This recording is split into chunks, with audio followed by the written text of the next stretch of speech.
The Soul Redeemer, Book 2, Chapter 23, Visitation.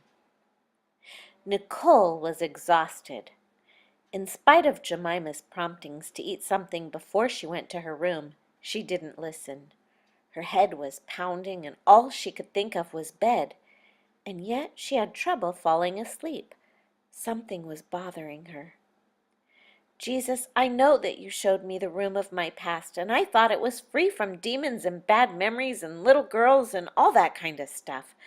I don't understand. How much more stuff is there? She cried out. God had certainly helped her work through the process much more quickly than before, but Nicole was feeling uncertain, confused, and a little bit betrayed. Nicole, came the familiar voice. Trust me. Yes, I showed you the room the way I see it. You are no longer hindered by the things of the past, and now you are equipped for every good work. You have assumed that that meant you were done. How many times in the past have you thought that?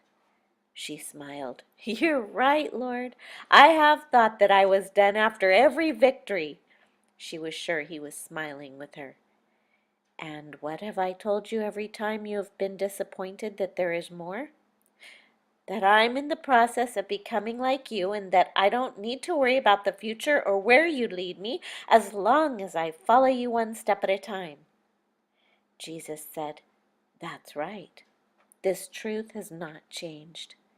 Do not allow fear, disappointment, or worry to line your thoughts. The future is in my hands, and as long as you allow me to lead you, you are safe. A quote from Corrie ten Boom's sister Betsy came to her mind.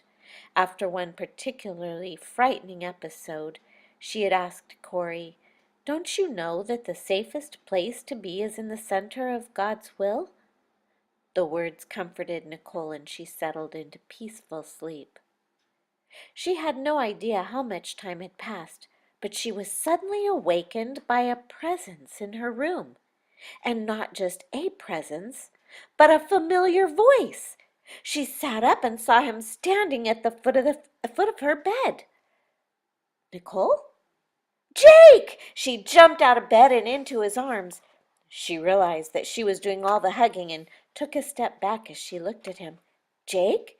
That is you, isn't it? How'd you get here? Am I dreaming? She pinched herself and it hurt, so she pinched his arm. Ouch! Why'd you do that? He questioned. I wanted to see if you were dreaming. A smile played at the corners of his mouth. Now that sounds like my Nicole. Is it really you? He asked. Of course it's really me. Oh, hun, of course you're confused. I'm not Megan, I'm me. There's so much to tell you, but first, aren't you going to hug me? He looked into her eyes for a moment and saw his wife.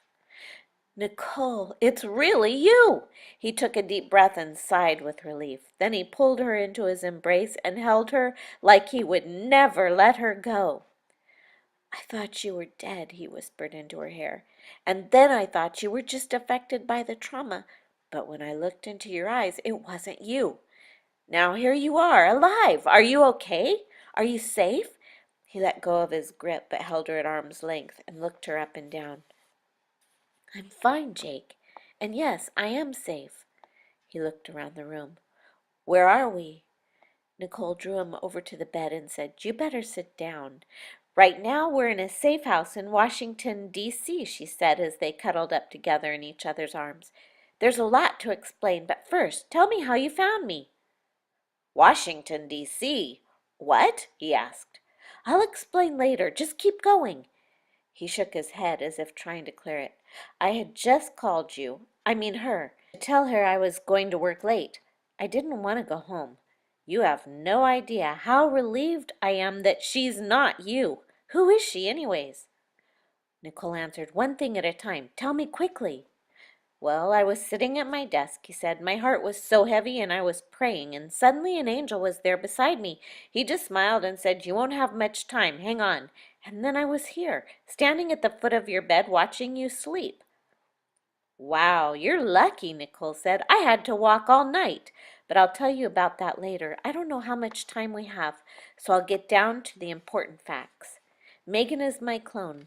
She's the first in a mass production to be let out into society as far as we know, and the Illuminati's goal is for clones that have been programmed to destroy the church and usher in the New World Order. Jake sighed. I've always said you were obnoxiously different and daring in your faith. But this, Nicole, you've got to be kidding. Nicole turned so she could look at him. You'd think so, wouldn't you? But look who's living in our home. That's not me. And look where you are right now and how you got here. That's not normal. He leaned his head back against the headboard and closed his eyes. You're right. So what do we do? Sam is on his way right now to see you, Nicole said. He'll explain things better than I can and help you know what to do. Sam? Who's that? Jake asked as he turned to look at his wife.